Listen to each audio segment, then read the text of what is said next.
hay unas 15 universidades, una ciudad universitaria, de las más universitarias de Colombia. Entonces, la gente estaba enfocada en ser profesional. Luego, una ciudad que tenga 280.000 habitantes, donde haya 15 universidades, ¿qué creen que están haciendo los jóvenes? Estudiando. ¿Qué creen que están haciendo los padres? Pues ejerciendo lo que estudiaron y esperando que sus hijos terminen la carrera para ejercer lo que también estudiaron. O sea, toda una comunidad enfocada en estudiar carreras. Una comunidad completamente profesionalizada, un poco difícil de que entendiera este negocio. Y muchos diamantes no iban ahí a Popayán porque decían que el terreno no era fácil para desarrollar el negocio. Cuando nosotros llegamos al negocio, cuando yo llegué al negocio, yo trabajaba en esa universidad y obviamente a mí me gustaba la educación. A mí me gustaba la educación. Luego, como me gustaba la educación, yo por eso había aceptado ser rector de esa universidad, me gustaba mucho el tema de la gente y me gustaba obviamente el tema de la educación. Cuando yo encontré el negocio, conecté inmediatamente con la educación y con la posibilidad de que la educación fuera impactante para las demás personas. Número uno, esa educación empezó a impactar en mí. Una vez esa educación empezó a impactar en mí, empezó a impactar en mi liderazgo y empecé yo a impactar en otros. Por eso la responsabilidad de los líderes. ¿Por qué me impacté en el negocio? Me impacté en el negocio porque por primera vez en la vida me daba cuenta de algo que después de haber estudiado 30 años no me había dado cuenta. Y eso es impresionante. Yo todavía me impresiono que hubiese estudiado 30 años. Yo fui a la primaria, hubo aquí gente que fue a la primaria, ¿verdad? Porque sí, aprendimos a leer, aprendimos a escribir. Yo fui al jardín, al antejardín, fui a la primaria, fui al colegio y fui a la universidad. Después de haber ido a la universidad, mañana en la historia se van a dar cuenta todos, yo estudié otra carrera porque yo quería seguir estudiando, porque a uno lo que le han dicho es que estudie. Entonces yo estudié una carrera, ya había estudiado, miren, si ustedes se ponen a darse cuenta, uno estudia 5 años en la primaria, 5 años en la secundaria, 5 años en el bachillerato, 5 años en la universidad y después uno se gasta unos 3 haciendo posgrados. O sea, estamos hablando de 23 años y yo en la última etapa, en esa que les muestro el posgrado, estaba empezando un doctorado que demoraba 5. O sea, iba para 28. Qué ternura, ¿verdad? 28 años estudiando y no me había dado cuenta de una cosa. Me di cuenta en ese negocio. Me di cuenta en ese negocio que yo había sido preparado para trabajar en la era industrial. Que yo había sido preparado para trabajar en la era industrial y que había un problema terrible y era que la era industrial se había empezado a acabar desde 1959. Y yo en 1991 ingresaba a estudiar mi primera carrera. Hello. O sea, eso sí es estar uno muy despistado en la vida. Es estar uno muy despistado en la vida. Todo el enfoque familiar, todo el enfoque profesional me llevó a estudiar para trabajar ¿dónde? En la era industrial. Yo no sabía que la era industrial se había empezado a acabar desde 1959 y hay una parte de una obra espectacular de un hombre que vive aquí en los Estados Unidos que dice el mundo, eso me impactó cuando leí eso. Dice, el mundo ya ha asimilado la idea de que de que acabó la era industrial y de que entramos oficialmente a la era de la información. Dice, los negocios como General Motors y Ford Motor Company pertenecen a la era industrial. Dice, las franquicias como McDonald's y esas franquicias famosas son la frontera entre la era industrial y la era de la información. Dice, pero los negocios de mercadeo en red son la auténtica demostración de la era que vivimos, de la era de la información. Y eso me impactó, y eso a mí me impactó. Y claro, eso te da elementos para pensar, ¿cómo así que la era industrial no existe? ¿Cómo así que la era industrial ya se acabó? Y uno de los grandes errores que cometemos todos los seres humanos es hacer lo que hace la montonera. Todos los grandes errores en todas las etapas de la evolución humana se cometen porque el ser humano es un poco rebañista. O sea, nos gusta estar donde están todas las ovejas. O sea, nos gusta estar donde están todas las ovejas. Claro, el gran problema es que la era agrícola duró 10.000 años. La era agrícola duró 10.000 años. 10.000 años duró la era agrícola. ¿Mucho? Bastante. ¿Cuánto duró la era industrial? Menos de 300 años. Quizá la gente creía que la era industrial iba a durar 10.000 años. No, duró menos de 300 años y sucumbió. ¿Cuál es el gran colapso? Nosotros, y esa es una cosa importante para el liderazgo, porque muchos de los líderes no se califican a diamante porque no saben qué es lo que están haciendo. Y si no saben lo que están haciendo, tienen miedo. Tienen miedo de contactar a otros, tienen miedo de dar el mensaje y tienen miedo de tomar una decisión. Una de las cosas que me ayudó a mí fue la información sobre lo que hacía, fue entender lo que yo estaba haciendo. Y entonces eso a mí me impresionó. Si la era agrícola había durado 10.000 años, la era industrial en la cual yo estaba preparado para trabajar ya se había acabado, se estaba terminando de acabar y yo estaba haciendo un doctorado para trabajar en ella. Eso explica una cosa para que los tranquilice a todos. Si ustedes tienen hijos que no quieren estudiar, si muchos de ustedes no fueron a estudiar, los felicito. Los felicito, los felicito. Ustedes, no porque no aprendan, sino porque gracias a su voluntad y gracias a la persona que a usted le mostró este negocio, usted entró a hacer una carrera en la era de la información, en la era vigente, una carrera que es competitiva y que al menos yo estoy seguro que nos va a durar otros 200 años. Al menos nos va a alcanzar para 200 años, ¿verdad? Al menos alcanzamos a morirnos dentro de ella. ¿Qué fue lo que pasó antes? Que los que nacieron en la era agrícola no se alcanzaron a morir. 10.000 años. Muchos de nuestros abuelos, de nuestros padres, nacieron dentro de la era información, de la era industrial, perdón, y alcanzaron a morirse. ¿Qué era lo importante en la era industrial? Jubilarse. La gente entraba a una gran empresa, ¿a qué? A jubilarse. Ellos se sentían jubilados desde que entraban. Uno se moría en vida desde que entraba a la empresa. Porque porque cuando la era industrial estaba en su furor, ¿qué era lo que mantenía a la gente con ganas de estar allá? Que se podían jubilar. Que había estabilidad, ¿se acuerdan? Que había estabilidad, que habían buenas prestaciones sociales, que la gente tenía cierta dignidad. Y entonces los hijos podían ir a buenos colegios y ellos podían tener buenas casas y buenos carros. Y por eso ustedes recuerdan que muchos de nuestros padres que trabajaron en empresas de la era industrial, de aquella era que se acabó, mucho de esa gente amaba a esas empresas.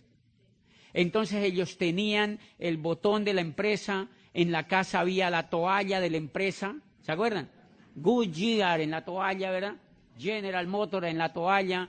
La gente tenía el vaso de tomar el café, el chocolate de la empresa marcado, ¿se acuerdan? La gente tenía hasta medias con la marca de la empresa, calzoncillos con la marca de la empresa. O sea, tenían identidad con la empresa porque la empresa les permitía. Tenían la bacenilla de la empresa, tenían montones de elementos que les permitía a la gente sentirse orgullosa de lo que hacían. Pregunta: ¿es posible hoy esperar jubilarse en una empresa? No, y mire que responden en coro. No, radicalmente no. ¿Por qué? Porque la era industrial ya se acabó. Si ustedes quieren que les cuente una cosa, mire a dónde llevan la masa del pueblo desinformado. Si usted escucha hablar a cualquier político en los Estados Unidos o en cualquier parte del mundo, le van a decir a la masa desinformada que el empleo se está recuperando. ¡Qué lindos! Porque la masa de allá afuera lo único que hace es ver televisión. Y ellos necesitan mantener a esa gente un poquitico contenta, con un poquitico de esperanza, porque qué tal que les digan: no, esto se acabó. Esto se fregó del todo y ustedes tienen que ponerse las pilas. No les van a decir eso.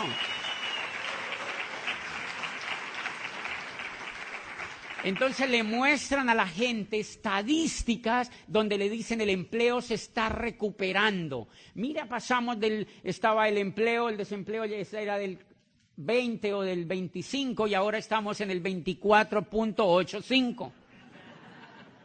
Dice, hemos bajado medio punto y esto va bien, se va recuperando. Toda la teoría, todo lo que sale en este momento de gente seria que analiza el cambio de era, dicen el empleo es un asunto del pasado.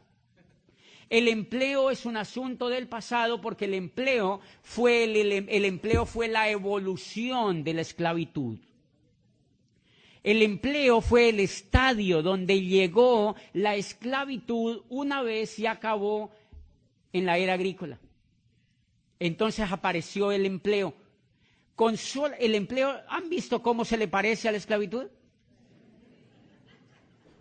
Es increíblemente parecida. El jefe es el dueño del tiempo tuyo. Y hace 5 años del mío. Imagínate. El jefe es el dueño del tiempo tuyo. El jefe es el que dice cuando tú sales a vacaciones o cuando tú no sales. El jefe es el que te dictamina todo lo que tú puedes o lo que tú no puedes hacer y tú tienes que pasar mucho más tiempo, la gente allá afuera tiene que pasar mucho más tiempo con el jefe que con su familia. ¿Cómo uno explica eso? ¿Por qué la era industrial no se sostuvo? Por montones de factores como eso, porque degeneró la vida en familia, degeneró la vida personal y esclavizó otra vez a la gente. ¿Ustedes conocen gente allá afuera que tiene que trabajar duro para poder solamente sobrevivir? ¿O no conocen? Solo para poder sobrevivir, señores. Cuando el empleo se acaba la segunda era donde evoluciona la esclavitud. Miren lo interesante, lo único que el empleo cambió frente a la esclavitud es que a uno como empleado no le pegan. Es lo único. ¿Y por qué no le pegan? ¿Por qué no le pegan? Porque cuando los grandes empresarios que hubo en Inglaterra, en toda la Inglaterra que se desarrolló después de la máquina de vapor de Watson y cuando iniciaron las grandes empresas, a la gente le pegaban y le pagaban tan poquito, pero tan poquito, que la gente se moría de hambre en las calles de Roma, en las calles de Londres, de Florencia y de Milán. Se morían de hambre comidos por las ratas. Y los trabajadores se rebelaron y quemaron las fábricas. El ser humano, cuando le tocan una parte que es la dignidad, pero hay algunos grupos humanos que cuando le tocan la dignidad, a esa gente le habían tocado la dignidad en lo más profundo, porque había muchos compañeros que perdían la vida, se rebelaron y apareció la primera gran revolución del trabajo y quemaron las fábricas completamente, las arruinaron. Y entonces el Estado incipiente les dijo, ok, vamos a legislar. Eso hay que controlarlo. Señores empresarios, ustedes pueden contratar a la gente, pero hay unas leyes que los van a controlar. Mínimo les tienen que pagar el salario mínimo. Número 1. Por eso existe el salario mínimo, si no nos pagaban lo que les diera la gana. Si no, la gente diría, no, harta gracia que le dé la comida, ridículo. ¿Sí me entiende? O sea, la gente, la ley le dijo, mínimo le tienen que pagar el salario mínimo. Número 2, no les pueden pegar. Porque si les pegan, incurren en la violación de la ley penal. Por eso es que a uno no le pegan. No le pegan físicamente, pero le pegan psicológicamente a la gente. María, si tú no rindes, hay 50,000 personas de México que quieren pasar la frontera.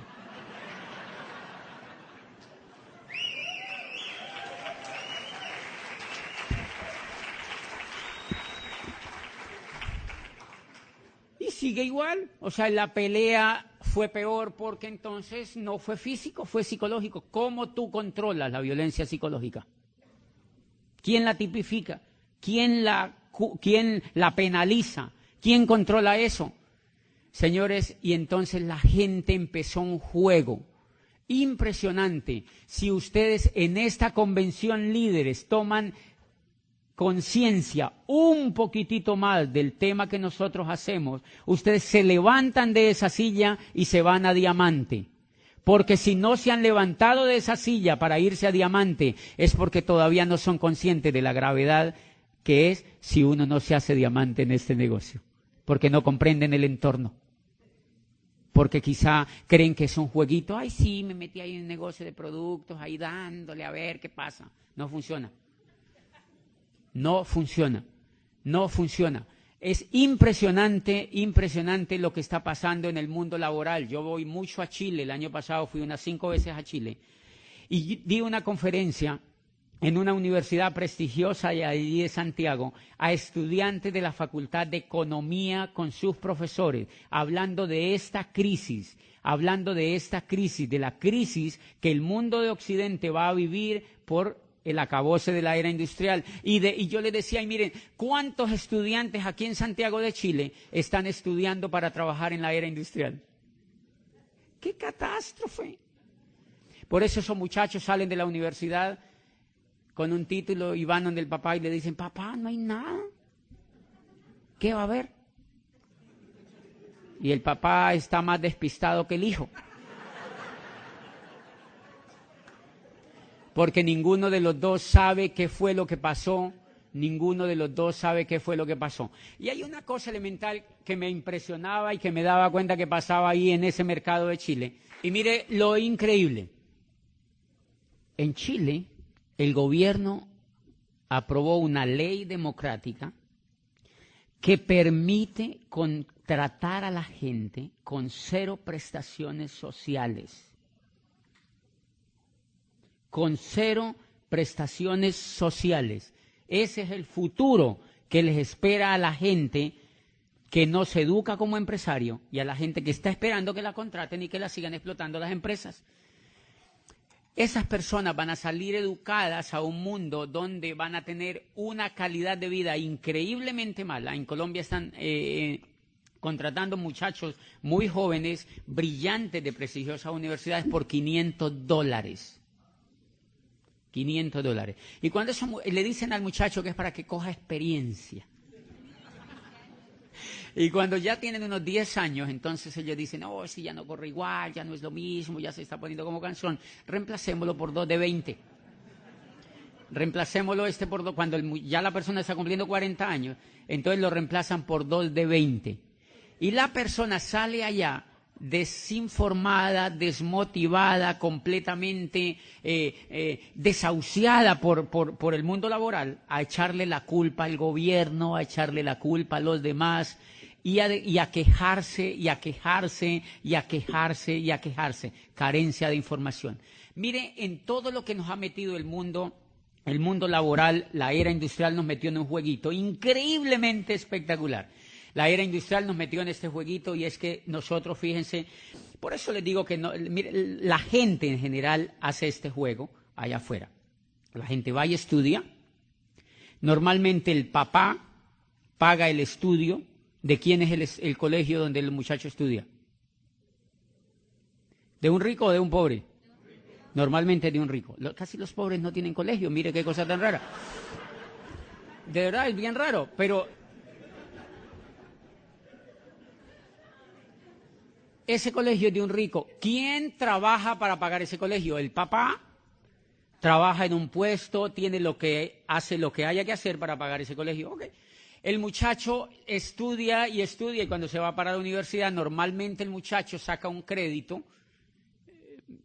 Aquí también se da igual, le dan un crédito para que estudien y el muchacho se va con un crédito a la universidad. Cuando ese muchacho sale de la universidad, sale con la primera cruz. Una deuda.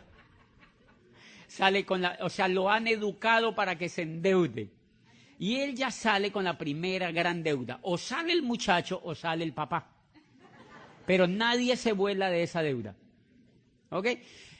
El muchacho va a una empresa y imagínense solamente con ustedes, no lo tomen solo por la universidad, porque a partir de aquí es el jueguito igual para todos. Sea que haya ido a la universidad o sea que no, el jueguito es igual porque lo diseñaron democrático, o sea, para que todo el mundo caiga ahí en ese jueguito.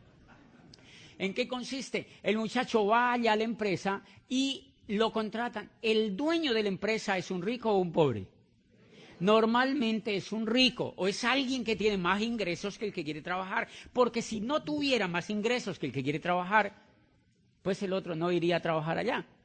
O sea, uno va a trabajar, adivine por qué. Porque ama el trabajo. Porque lo ama. Yo les propongo, si ustedes les dicen mañana que a partir de mañana, así vayan a trabajar, les van a suspender el pago por un año, ustedes seguirían yendo así felices. ¡Oh, yo trabajo en AT&T! Así, ¿no? ¿Irían? Uno va a trabajar porque tiene que vivir.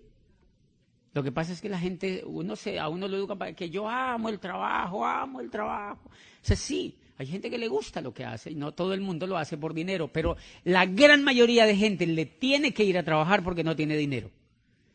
Y entonces miren lo que pasa, el muchacho va a una universidad, sale con una deuda y va y se emplea a una empresa, la empresa del rico, y el rico se asegura que le pague lo suficientemente poco para que él nunca se vuelva rico. Y el muchacho no sabe cómo es el juego de la economía. Entonces el muchacho se va para la casa y cuando llega a la casa, como él ya tiene sueldo, él dice, estoy como aburrido aquí en la casa. Entonces él va a un centro comercial y en el centro comercial lo primero que ve es un plasma. Y él dice, no, pues yo no lo voy a comprar a contado, yo lo voy a comprar a crédito. ¿Quién le vende el plasma? Un rico. Y entonces él se sienta cada que sale del trabajo, ya ahora va a trabajar todo el día y se sienta a ver el plasma. Y en el plasma le dicen todo lo que tiene que hacer y comprar. ¿Qué hace el muchacho? Va y compra lo que le dicen en el plasma. ¿Dónde va a comprar? Al almacén de un rico. Y él no se da cuenta, él va y compra al almacén de un rico y normalmente cuando él compra, él se da cuenta de un detalle, no le alcanza la plata. Yo les quiero hacer una pregunta. ¿Alguien ya se dio cuenta de ese detalle?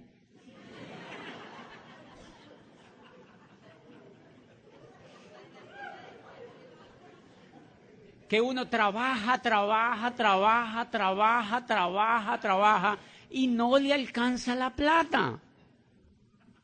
Y uno no entiende qué es lo que pasa. Bien, como uno no entiende qué es lo que pasa, uno vuelve y pide explicación al plasma. Y uno se sienta y uno le dice, y entonces uno dice, si no me alcanza la plata, entonces sale y le dice el plasma, tranquilo, si no le alcanza la plata, hay American Express, hay Visa, hay Mastercard. ¿De quiénes son esas cosas? De otro rico. Y el muchacho dice, ok, qué interesante, qué país tan chévere este. Pase esa tarjeta para acá. Y se va y con eso soluciona su problema. Sigue comprando. Sigue comprando, sigue comprando, sigue comprando y vuelve, trabaja y ve televisión y ahora la plata que le dan pues la reparte para pagar la tarjeta, que es donde compra el mercado, donde compra cosas para estar bien, pero también esa persona tiene que vivir y normalmente ya no vive donde los papás, sino que vive en una casa. ¿Esa casa él la ha podido comprar? No, es alquilada. ¿De quién es? De un rico. Entonces, mire, ya le paga a la universidad la deuda en que lo metió.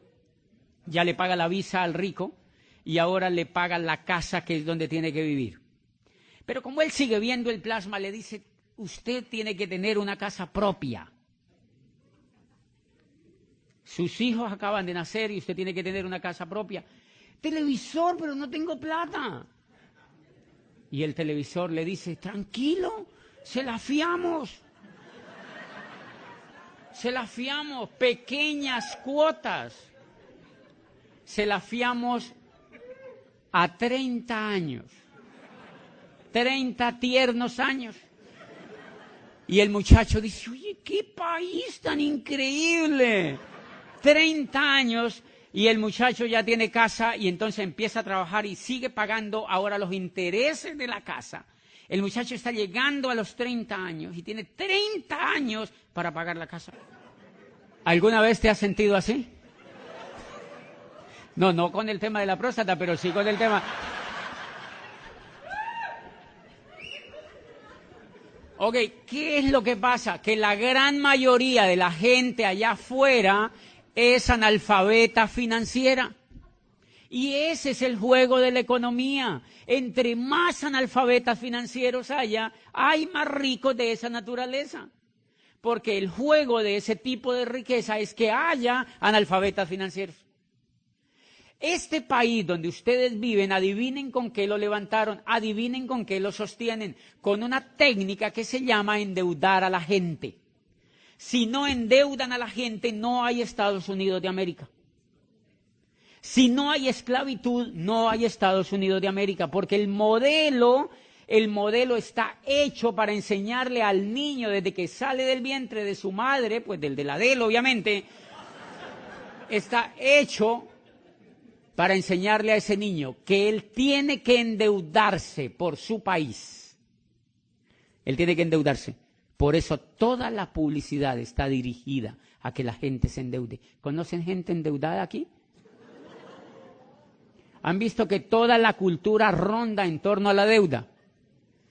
Señores, si uno no entiende ese juego, a uno se le va la vida sin entenderlo y uno nunca puede hacer algo que valga la pena. Por eso amo este negocio. Por eso amo este negocio.